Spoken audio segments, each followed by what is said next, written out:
नमस्कार, मैं Rajiv Lochan Pankaj. Mutual fund से तो हम में से ज़्यादातर लोग परिचित हैं ही, और अधिकतर लोग आज के डेट में म्यूचुअल फंड में इन्वेस्टमेंट भी कर रहे हैं, पर्टिकुलरली सिस्टमेटिक इन्वेस्टमेंट प्लान के थ्रू, जिसको हम लोग SIP बोलते हैं। तो SIP में सिस्टम क्या है, इसकी बात थोड़ी समझ लेते हैं। नॉर्मली मैंने देखा है कि अधिकतर इन्वेस्टर अगर SIP शुरू करने के बाद बाज़ार बढ़ रहा है, शेयर बाज़ार बढ़ रहा है, तो बड़े खुश होते हैं। स्वाभाविक भी है, अपना पैसा बढ़ता हुआ देखना किसको अच्छा नहीं लगता है। लेकिन दूसरी तरफ कुछ ऐसे इन्वेस्टर भी हैं कि उनके SIP करने के बाद बाज़ार घटने लगा तो परेशान होने लगते हैं। भाई बाज़ार तो कभी बढ़ेगा कभी घटेगा, नॉर्मल है, ये अपने हाथ में तो है नहीं, टाइमिंग कोई कर नहीं सकता है कब बढ़ेगा कब घटेगा। तो क्या सच यही है कि केवल बाज़ार के बढ़ने में ही SIP के इन्वेस्टर को कमाई होगी? बाज़ार अगर घट रहा है तो क्या उस बेचारे का इन्वेस्टमेंट नुकसान में चला जाएगा? इसको दो एग्जाम्पल से समझते हैं अपने। मैंने एग्जांपल ऐसे लिया कि सपोज कीजिए कि कोई इन्वेस्टर 100 रुपये महीने का SIP करते हैं। एक सिनेरियो ये है जिसमें बाज़ार लगातार बढ़ता है उनके SIP शुरू करने के बाद, और दूसरा सिनेरियो है जिसमें उनके SIP शुरू करने के बाद बाज़ार नीचे नीचे रहा, बल्कि उस लेवल को तो कभी क्रॉस किया ही नहीं जहाँ से उन्होंने SIP शुरू किया था। एक्सट्रीम ख़राब स्थिति लेता हूँ मैं कि उस लेवल को बाज़ार ने कभी क्रॉस किया ही नहीं जहाँ से उन्होंने शुरू किया था, घूम फिर के बाज़ार उसी रेंज में रहा।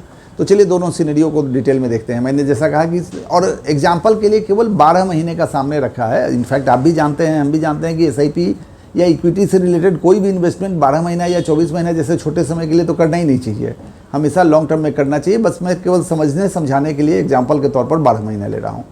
हम लोगों ने क्या माना कि दोनों ही एग्जाम्पल में एक ही समय में दोनों इन्वेस्टर ने अपना SIP शुरू किया। तो सपोज कीजिए कि जनवरी में मार्केट का लेवल 100 था दोनों ही इन्वेस्टमेंट के केस में। ओके, तो अब पहले एग्जाम्पल की बात करते हैं। जब बाज़ार लगातार बढ़ता चला गया तो जनवरी में मार्केट का लेवल 100 था, फरवरी में सपोज कीजिए 101 था, मार्च में 102 था। इस तरह से बढ़ते हुए दिसंबर तक मार्केट अपने हाईएस्ट लेवल पर पहुंच गया 111। और हर महीने मार्केट के लेवल के अकॉर्डिंग उनको यूनिट मिलता गया। 100 रुपये का उनका इन्वेस्टमेंट हर महीने है। SIP में आप जानते ही हैं कि एक फिक्स अमाउंट इन्वेस्ट होता है। तो जनवरी में उनको 1 यूनिट मिल पाया, फरवरी में 101 रुपया जब मार्केट का लेवल था तो 0.99 मिला, और इस तरह से दिसंबर तक उन्होंने टोटल जो यूनिट परचेज किया वो आता है 11.38 यूनिट्स। ओके, और हम लोग मान के चल रहे हैं कि वो रिडीम कर देते हैं, तो मार्केट के हाईएस्ट लेवल पर रिडीम कर रहे हैं 11.38 यूनिट, मार्केट का हाईएस्ट लेवल 111 का उनको फ़ायदा हो गया। उनका टोटल अमाउंट जो उनके हाथ में आया वो है 1263 रुपया 18 पैसा। सो कुल मिला के 1200 के इन्वेस्टमेंट के अगेंस्ट में उनको कमाई हो गई, उनको रिडीम्सन अमाउंट मिला 1263 रुपीज़। तो ये तो क्लियर है।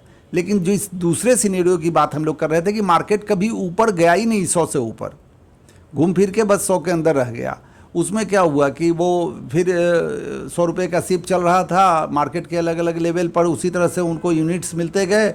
और दिसंबर में जब मार्केट वापस केवल उसी लेवल पर आया, उससे ऊपर तो कभी गया ही नहीं, तो उनके हाथ में टोटल यूनिट एक्यूमुलेट हो पाया 12.36। लेकिन इनको बेचना पड़ा कम लेवल के मार्केट में, बाज़ार केवल 100 के लेवल पर था। तब भी इनको रिडीम करने के बाद 1236 मतलब 1236 रुपया तो इनको भी मिला। दूसरे एग्जांपल में भी इनका भी इन्वेस्टमेंट तो वही 1200 रुपये का है। तो आप देखिए कि लॉस में तो कोई भी इन्वेस्टर नहीं रहा ना।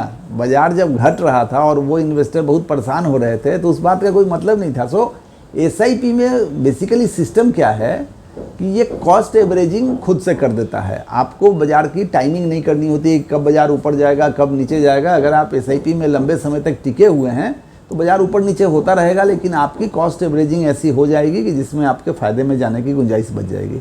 मैं चाहूँगा आप लोगों से कि हमारे वीडियोज़ पर कमेंट करें, आपको जो कुछ भी कमेंट्स करना हो, और अगर हमारे वीडियोज़ अच्छे लगते हों तो इसको लाइक और सब्सक्राइब भी करें। Thank you.